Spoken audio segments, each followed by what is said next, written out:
to the box score. Terry Collins along with Murphy Fair. And Murphy, this is a final adieu, the 15th and final show of football. It is. No games at the Division II level this week. They're off because they only have 4 rounds instead of 5. But yeah, we're just 2 weeks away from the big dance for 18 teams. Right, that is for sure. East Robinson ends Smith County season, dominating performance by the Indians, 49-20. When you look at, the first downs and things like that, it doesn't look like it's that one-sided. But when you look, 4 Al turnovers, 3 of which they turned into touchdowns. 1 was a pick 6. East Robinson just got those athletes out in space.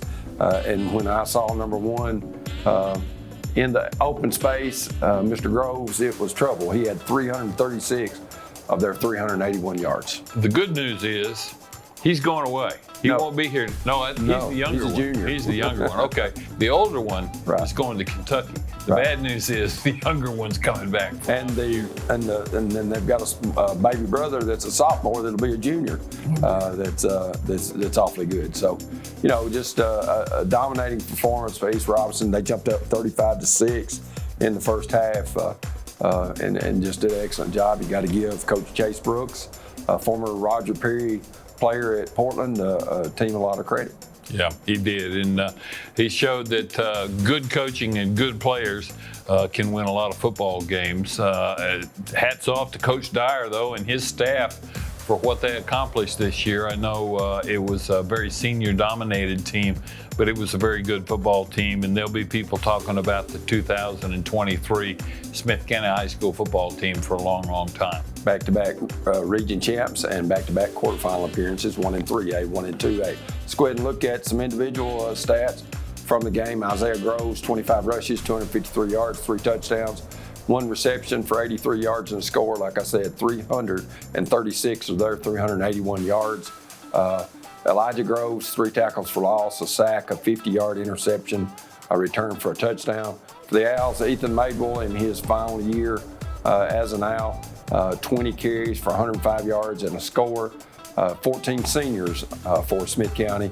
Then Riley Martin completes an outstanding freshman year, 128 yards passing, a rushing TD, and a passing TD to go with those 3 interceptions. We talked about how senior dominated that football team was, but having Riley Martin back for 3 more years is something a lot of people just can't wait to happen. Definitely is. The South Pittsburgh at Gordonsville. South Pittsburgh ends Gordonsville season 48-7 down at South Pitt. Jabaco Buckner, 9 carries, 150 yards, 2 touchdowns. Camden Wellington, 13 rushes, 129 yards and a score. Dalton Hancock had 4 receptions for 18 yards and a score. But it's just too much speed, too many athletes by the Pirates. Things are not necessarily going to work out the way a lot of people think. I think a lot of folks are already ready to put South Pittsburgh's name on that championship trophy. But a lot of people put money on Cofield over Oliver Springs, too. Cofield had an outstanding season, put a lot of points on the scoreboard, but they got knocked out by Oliver Springs last week, and that just lets you know anything can happen on a Friday night in the fall. Let's go ahead and look at some Sonica Carthage scores. Oliver Springs beats Cofield in an upset, 2013. South Pittsburgh big over Gordonsville. McKenzie just sneaks by Moore County, 28-27, and Dresden over Union City, 34-14. That game was close for a long time, but in the fourth quarter, Dresden just kind of pulled away and took all the wind out of Union City's tornado sails. Semifinal matchup. We'll see South Pittsburgh at Oliver Springs, Dresden, and McKenzie. Murphy will be making his picks in just a few. Let's go ahead and look at the Class 2A Sonica Carthage scores. York goes to Hampton. That game is 6-6 after 1 quarter, and then York goes on a 37-0 second quarter run and blows out Hampton. Of course, Hampton had lost their quarterback earlier in the week. They had to put a kid there that hadn't played quarterback all year, and York beats them 56-13. Of course, East Robinson big over Smith County to avenge the 14-7 regular season loss. Riverside beats Huntington, and Fairleigh beat Memphis Business to set up the semifinals, which are East Robinson at York, and Fairleigh at Riverside. I think York Institute got the travel award last week, going all the way to Hampton. I think their football team just got back Tuesday of this week, if I'm not mistaken. Gary Clark, their radio guy, told me that it was a long haul. I talked to him on the way back. Look at the Sonic of Carthage scores out of Class 3A. Alcoa beats Gatlinburg-Pittman 31-7. Giles beats Meg 35-14. East Nashville big over Liberty Creek 41-14. Dyersburg edges Covington 25-24. Setting up these semifinal matchups, which are Giles County at Alcoa and Dyersburg at East Nashville. The first one I think is pretty easy to figure out. Alcoa should win that game and the next week as well, I think. But Dyersburg at East Nashville, those two teams run totally different offenses, totally different defenses. Dyersburg's been without its head coach for the last 2 weeks, I think, after a four-wheeler accident, as I understand it. But that should be a very interesting game, Dyersburg at East Nashville, I think. Of course, those games will be coming up this Friday night at 7 p.m. local time. Looking at the Class 4A quarterfinal, Sonic of Carthage scores Greenville over Anderson County 42-17. And as we thought in Baxter it would be a great game, and it was just that. Upperman leads, Justin Malden's Upperman Bees led 10-7 at halftime and wound up beating Macon County 17-14. Macon County's only 2 losses this year were to the Bees. The Bees improved to 13-0. Pearl Cone beats Marshall County. Haywood beats Dyer County. Well, those Upperman and Macon County, those are the only 2 teams that beat Smith County during the regular season. So the Owls had nothing to hang their head down about, because those are 2 very, very good football teams. Semifinal matchups, you've got Upperman at Greenville. Greenville was on upset alert there for a while. They were behind in that ball game. Yes, they were. But they came back and won. And Upperman will travel to them, and then Haywood at Pearl Cone. A lot of folks in Brownsville thought that's who they'd wind up playing. They were pretty confident about themselves going to another semifinal round matchups. I think they met in the semis last year. I know their radio guy's a good friend of mine, a dentist there in Brownsville, and he knew they were going to have a hard time with Pearl Cone. It ought to be an interesting game, but only for a while. Division II Blue Cross Bowl matchups, of course, they're set now. A couple of teams from Middle Tennessee Christian and Friendship will head down on Thursday, November the 30th. They'll head to Chattanooga, to Ingle Stadium, if I remember right. I believe that's right. And then Boyd Buchanan, of course, we'll have Gary Rankin, who's their head coach now. We'll play CPA in the AA game and AAA. A lot of people anticipating Murphy back to the first of the year that I talked to in Chattanooga, a McCauley-Baylor matchup. They should pack the stadium because that matchup should be a good one. Always a good one when they get together. That's the 7 o'clock game. The first game on Thursday is the Boyd Buchanan CPA game, and then Middle Tennessee Christian at Friendship versus Friendship will be the 3 o'clock in the afternoon game. Well, Murph, we'll take a look. Talked about Gary Rankin. We'll have him. He's the all-time winningest coach in the history of Tennessee State football. Of course, he's from Carthage and coached there at one time for, I think it was about 8 seasons before moving on to Riverdale, then Alcoa. Now he's at Boyd Buchanan. And we want to thank Justin Malden's always doing a great job for us. And Murphy Ferry and Terry Collins will be back with more on the Box Score, presented to you by Carthage Safeway.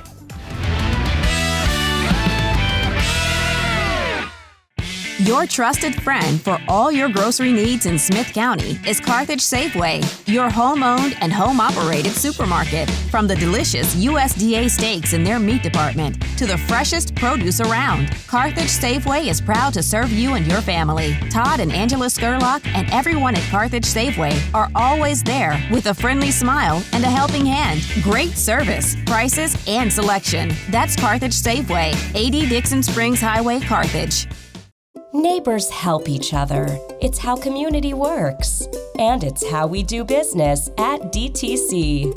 You can count on us for internet, TV, and phone, backed by local support. For a limited time, get 1 month free when you add or upgrade your internet package. Enjoy internet speed that can keep up with all you do. DTC. We're working hard to be a good neighbor. Hello, I'm Bruce Daniel. I've lived in Buchanan County all my life. For the last 59 years, I've only made it across the highway. I married my wife, Melody, in 1981. We hauled our first load of freight in 1983 with one truck and a couple old borrowed trailers. We found a way to make it. Our employees are the backbone of our company. Some of our team members have been with us for more than 30 years.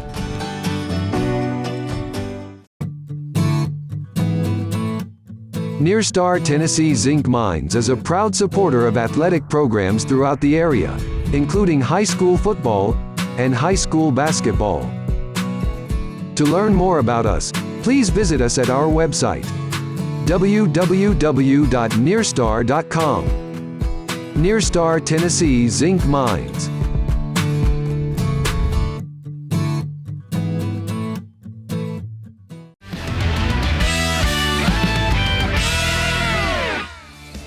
Head coach Gary Rankin of the Boyd Buchanan Buccaneers, easy for me to say. And Coach, I know that you got your start way back when, and I was a part of several when you started. I know it was a 16-game losing streak, didn't win a game our freshman year or sophomore year, then Mike Mayfield's gone, and then Gary Rankin comes in, goes 0-10. Coach, I know that had to be a tough first year at your alma mater. It was, and a lot of people don't even know that, Terry. I think they think I was born with a golden football underneath the arm or something. It was just the opposite.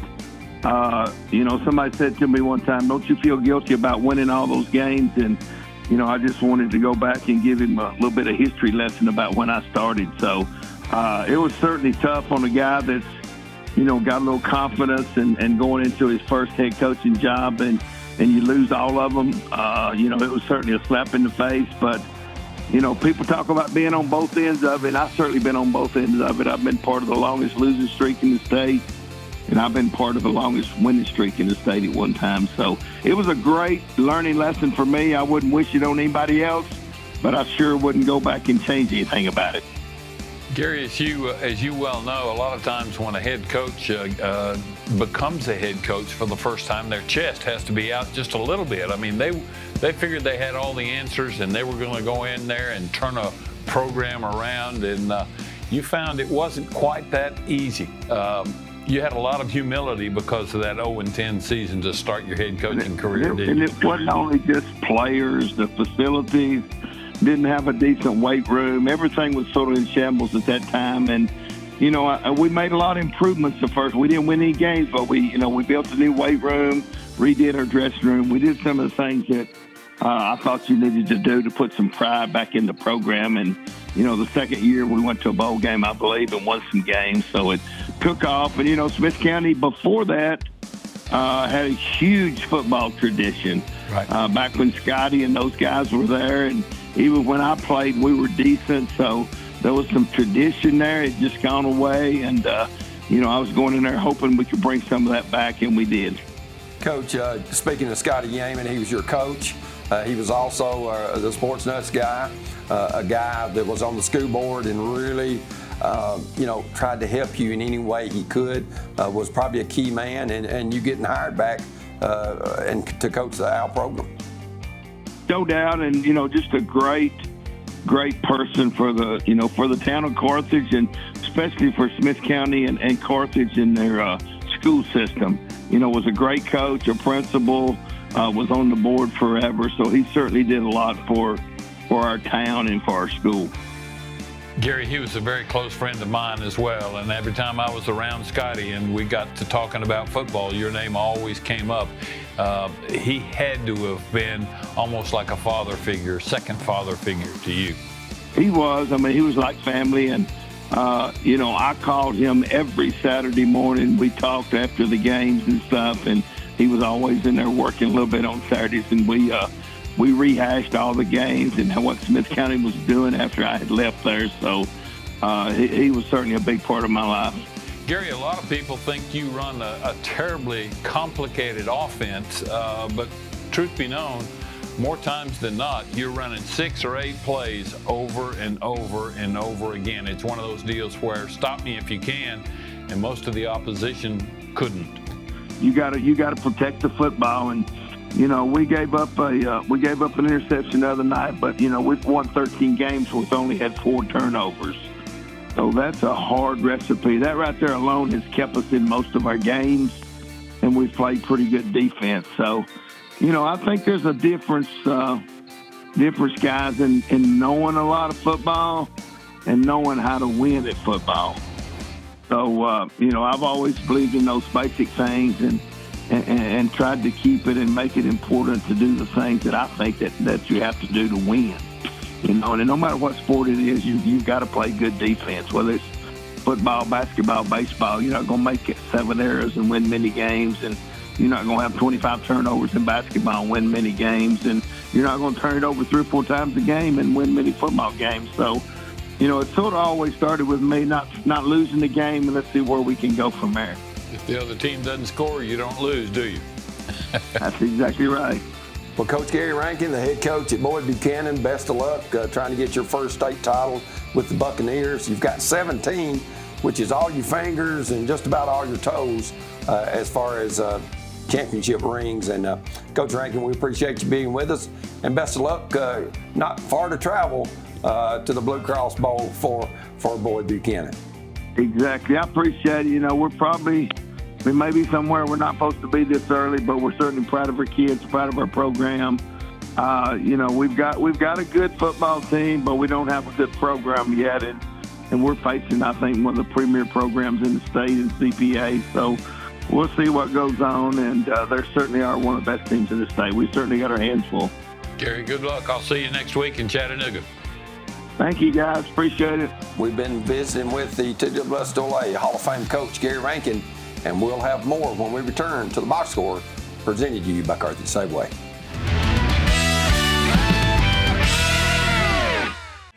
Community Wellness Clinic is a nurse practitioner-owned and operated full-service medical clinic. Our emphasis is on good health and wellness throughout every generation of your family. We strive to provide the expert quality of care that our patients deserve and expect. Along with primary care services, we also offer a full complement of urgent care services. Let us be your family's good health partner. Community Wellness Clinic in Woodbury. Phone 615-563-7515. Your trusted friend for all your grocery needs in Smith County is Carthage Safeway, your home-owned and home-operated supermarket. From the delicious USDA steaks in their meat department to the freshest produce around, Carthage Safeway is proud to serve you and your family. Todd and Angela Skurlock and everyone at Carthage Safeway are always there with a friendly smile and a helping hand. Great service, prices, and selection. That's Carthage Safeway, 80 Dixon Springs Highway, Carthage.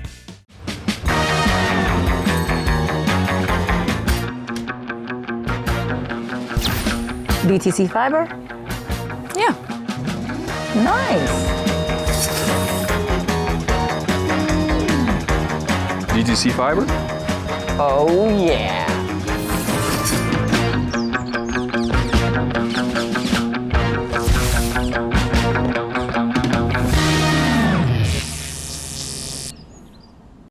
If you're a commercial driver looking for a company to call home, Huff and Puff Trucking is the company for you. Our employees are professional and dedicated individuals that take pride in what they do. We offer an outstanding pay package with a dispatch structure that maximizes your home time. To learn more about a company that knows you by name and treats you like family, call us at 1-800-965-5033 or visit our website at huffpufftrucking.com.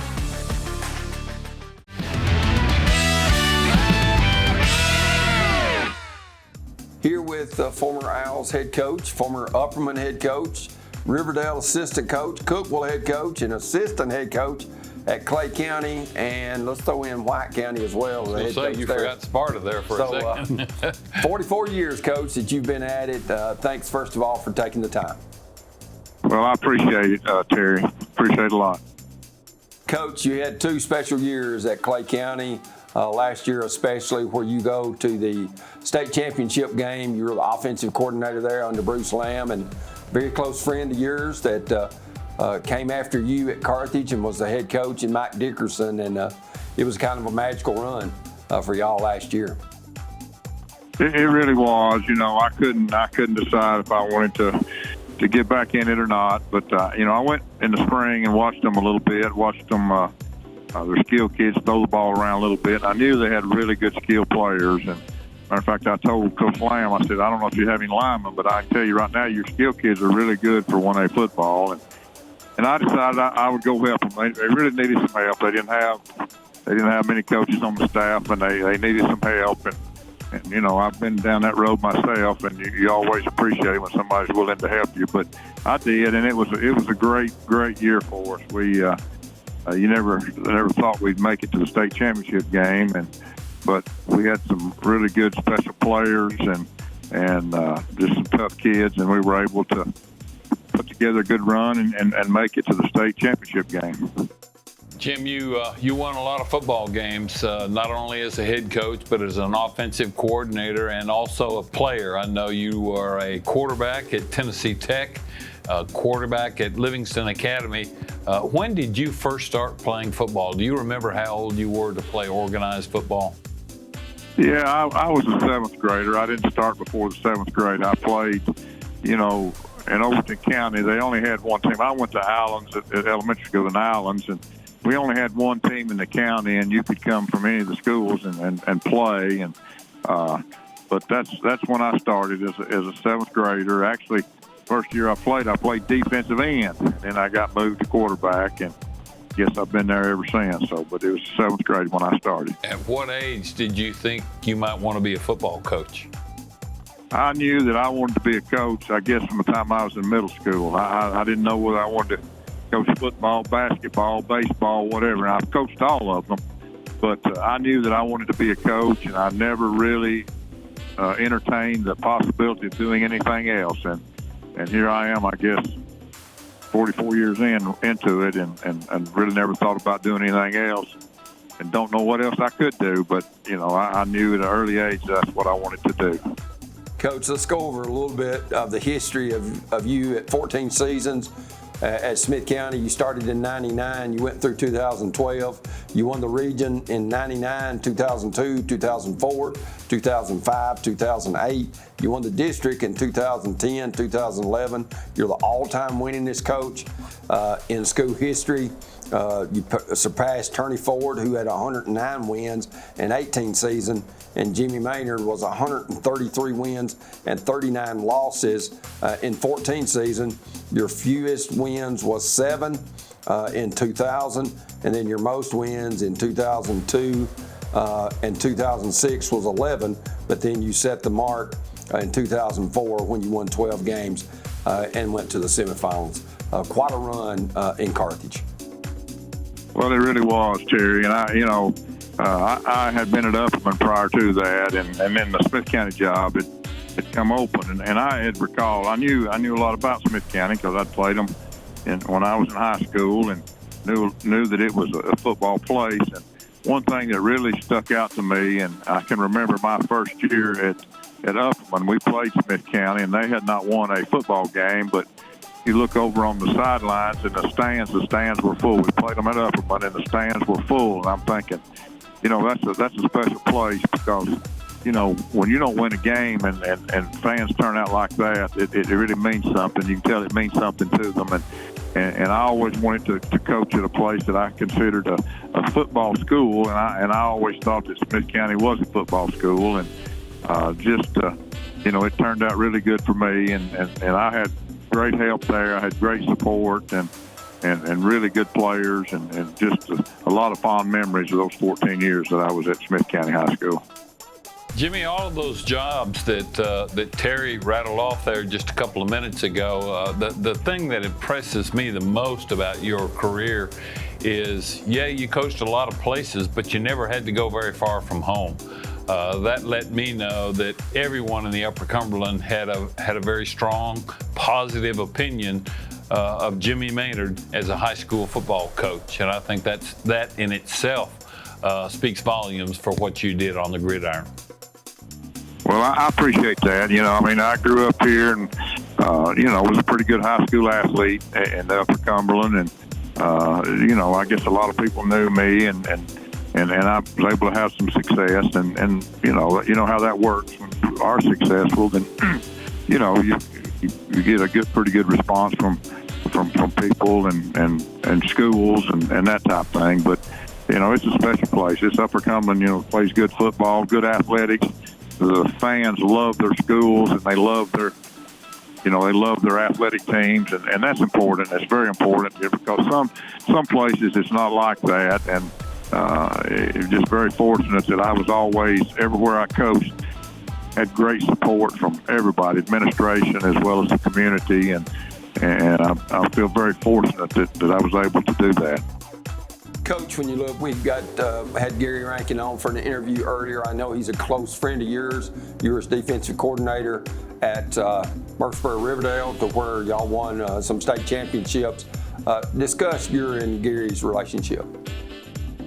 Well, you know, Gary and I go back a long, long way. You know, we used to scrimmage each other, used to talk football, and then when I was at White County, I guess I was the head coach at White County. And Gary, you know, well, actually, I was an assistant coach there. I guess when Gary, became the head coach at Smith County, he used to call me, and of course, at that time, Smith County was not very good in football. We used to play them when I was as far as assistant coach, and then when I became the head coach, we used to scrimmage each other and talk a lot of ball and stuff. And Gary had called me because we used to play Riverdale. We was in the same regional district, I guess, back then with Riverdale. And he called. He had interest in the job and asked me about the job. And I said, well, you know, they've got good athletes. I think, you know, they need to be, there's some discipline problems there. They need to be a little more disciplined within the program. But I do think they have good athletes. And at that time, Oakland was really good. You know, they were winning state championships. Long story short, he decided he'd take the job, and we talked, and I told him, we talked about me coaching with him, and I said, well, I'll come, and of course Gary did his own offense, and at that time I was, I had done offense, and I said, well, I'll come and run your defense, and we'll see how it goes. And that first year, we were just a mediocre team. We didn't, skill-wise, we didn't have good skill players, and I think we won 5 or 6 games the first year, and after that, it just took off. I know we won 10 the next year, and just,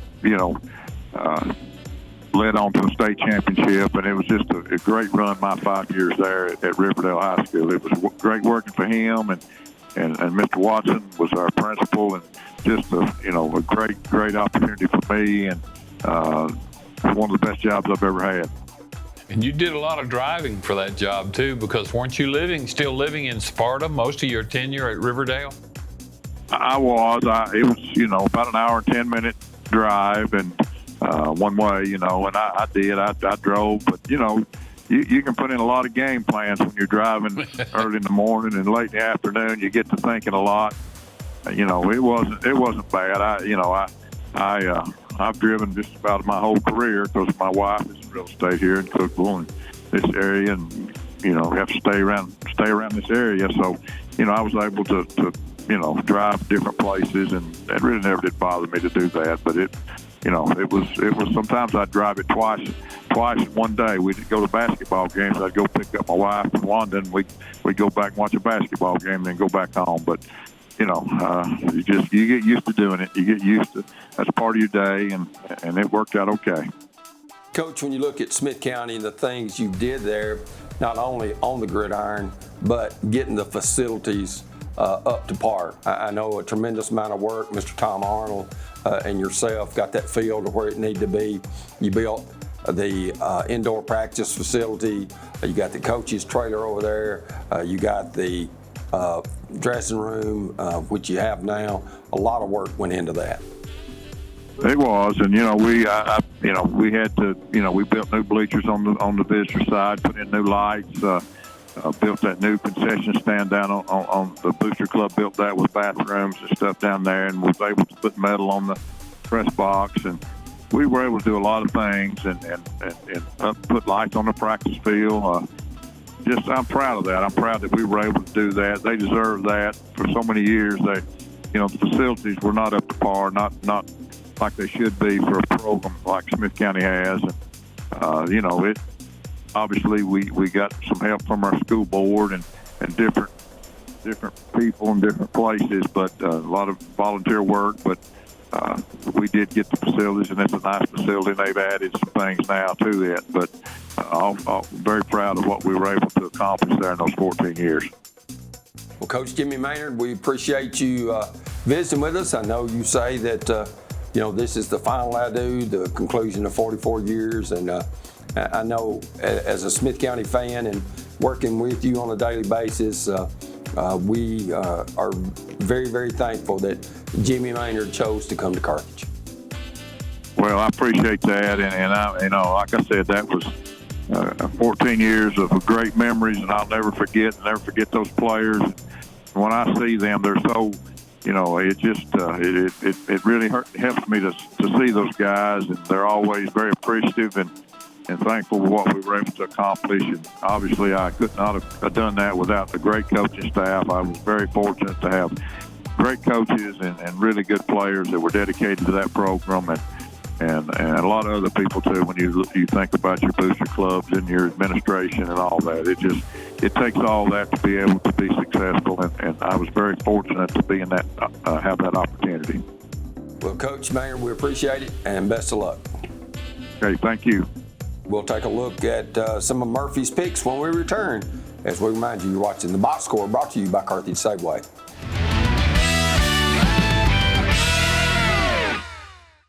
What is your emergency? I think I'm being robbed. Sir? These big home security guys want way too much money from me. Let's connect you to a local company right away.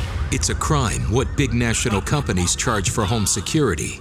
For just $49.99, get a system with a touch keypad, 3 window or door sensors, motion detector, key fob, and standard installation. Help is on the way, sir. Oh, thank you. Switch now and save. Call or visit DTC Security online today. Community Wellness Clinic is a nurse practitioner-owned and operated full-service medical clinic. Our emphasis is on good health and wellness throughout every generation of your family. We strive to provide the expert quality of care that our patients deserve and expect. Along with primary care services, we also offer a full complement of urgent care services. Let us be your family's good health partner. Community Wellness Clinic in Woodbury. Phone 615-563-7515. Nearstar Tennessee Zinc Mines is a proud supporter of athletic programs throughout the area, including high school football and high school basketball. To learn more about us, please visit us at our website, www.nearstar.com. Nearstar Tennessee Zinc Mines.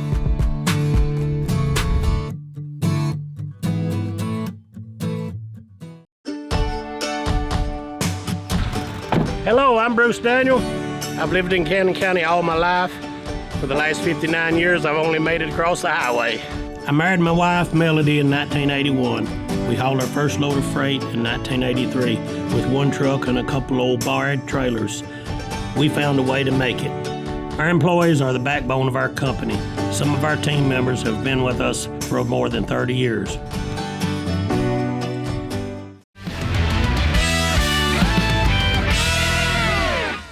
Welcome back to The Box Score. Terry Collins along with Murphy Fair. And Murph, you've got several games to pick, semifinal matchups. Let's start in Class 1A. A lot of people anticipating South Pittsburgh with a cakewalk, but you say not so fast. Yeah, there's already been 2 or 3 major upsets during the first 3 rounds, and there's no reason to think there won't be at least 1 or 2 in the semifinals as well. South Pittsburgh hosting Oliver Springs. Oliver Springs with a bit of an upset over Coalfield last week, but nonetheless, I think South Pitt coasts into the Blue Cross Bowl, and they'll bring an awesome crowd to Chattanooga, no doubt. So I'm going with the Pirates in that one. And then the other game, Dresden and McKenzie, 2 teams not very far apart in Northwest Tennessee. But I think Dresden, well, they both played in state championship games in recent history, but I think Dresden probably the team to beat in that one. Murph, Class 2A. 2A, first of all, we got Fairleigh out of Memphis coming up to Parsons Riverside, right there on the Tennessee River. Ought to be a great game, but Riverside, I saw them play during the regular season. They've got a pretty salty football team. They were in the finals last year and got beat, but I think maybe they come back and and get another chance. And they'll probably be going against York Institute. I know East Robertson's an awfully good football team. Certainly Owl fans can attest to that. But I just think that when it's all said and done, York's overall speed and the fact that the game's being played in Jamestown, that's good for 7 to 10 points anyway, just playing on their home field up there. I got to go with the Dragons. York in its third semifinal game. They've never been to the championship. That's 3A. 3A, that's going to be Alcoa and somebody. Alcoa hosts Giles County, and as good as Giles County is, I still don't think they have enough muscle to handle Alcoa. Alcoa's played a much more difficult schedule. Alcoa likely to face, I think, Dyersburg. Dyersburg's never won a state championship on the gridiron either. They will come to Nashville and play East Nashville in the other semifinal round game. But I think Dyersburg probably wins that one. They've got a beautiful stadium. If you ever get a chance to see that in Dyersburg, you need to go check it out. But I think the final game will be with Alcoa against Dyersburg in the 3A title match. All right, Murph, Class 4A. 4A, Upperman, the team from the Upper Cumberland, they will be on the road traveling to Greenville. That's a pretty good haul for them as well. I think Greenville's probably going to win that one. I know Adam Kane's going to be very well prepared with his Upperman B team, but I think Greenville comes away with a win there. And they'll probably be lining up against Pearl Cone in the finals. Pearl Cone has not lost a game this year. They've dominated everyone they've played. They've got a lot of seniors on this team, and I think it's time for Tony Brunetti, Nashville's overall winningest football coach in the public sector. He attained that level a couple of weeks ago, and I think Pearl Cone's going to get a win this year. All right, Murph, Class 5A. Getting close to the end. Page will entertain Southwind, and I think Page will probably win that one. They will go up against Knoxville West, the winner of the Knoxville West team, and I've forgotten now, gone blank. Don't have my notes with me, but I think Knoxville West probably wins the semifinal round game and comes back into the title matchup and loses against Page. Looking at the 6A level, a very highly anticipated game, Murphy, when Oakland and Bradley Central get together. Boy, that's going to be tough. Bradley Central, probably its best football team up there in the city of Cleveland, probably in 30 years or more, I guess. And I know they're highly anticipating an opportunity to come to Chattanooga, but I don't think they're going to get it because Oakland on the road or at home. They were on the road last week when they went to Riverdale and got their hat handed to them and several other articles of clothing as well. So I think Oakland will be back in the finals again. And the other game is Houston at Brentwood. I may just go to that ball game there. I know the coach at Houston pretty well, a pretty good guy, and they've had probably their best season as well. So I think it'll be Oakland against Houston in the finals. All right, Murph, we do know the Division II matchups now, the Blue Cross Bowl. The winners of the semifinal games on this Friday night will determine Class 1A through 6A as far as the public sector. But the Division II single A matchup, we'll see Middle Tennessee Christian out of Murfreesboro playing against Friendship Christian from nearby Lebanon or Possum Town, whatever you want to call it. Who do you like, the Cougars or the Commanders? The Cougars are awfully good. I saw them last week at Columbia Academy, and they've got so many weapons, including an offensive lineman who's as big as a door, who's going to the University of Tennessee next year. He's about 6'7", 250 or 260, something like that. That'll be a tough match. But Friendship Christian's got an incredible running back who has set a new single-season rushing record. Outstanding player. You ought to get a chance. If you get a chance, you ought to look at his highlight film because it's incredible. And I think that'll be the difference in the ball game. Walcott, maybe? I was thinking maybe. No, that doesn't sound right. I can't remember. They do have an underclass. That's underclassman, I think he is. But anyway, that ought to be a really, really good game. And I think Friendship Christian, who lost to Middle Tennessee Christian very early in the season, but only by 1 score. So I think Friendship Christian comes back and captures that championship. Gary Rankin's boy Buchanan Buccaneers playing CPA. Yeah, and a lot of people just are ready to give the trophy to CPA, but we both know that Gary will have a great battle plan, and that may be my upset special of the week of the Blue Cross Bowl. Next week is Boyd Buchanan over CPA's. My heart's overruling maybe good judgment, but I think it'll be a better game than a lot of people expect. Coach Rankin looking for his 18th state championship. That's McCallie versus Baylor in the Battle of Chattanooga at Ingle Stadium there on the campus of UTC. It may be a battle of who's got the best Canadians on their football team. They're both boarding schools. They both have football players from Canada that are playing at their school, have had for a couple of years now, if not 3. But Baylor has handled McCallie rather well both times during the regular season last year and this year. So I think Baylor probably comes away with the win. Well, Murph, we want to thank you for joining us this year. 15 shows seem like they've flown by. Really quick. We appreciate your knowledge and your help. We want to thank all our fine sponsors and also to Justin Malden. For Justin Malden and Murphy Fair, I'm Terry Collins. Good night from the Box Score.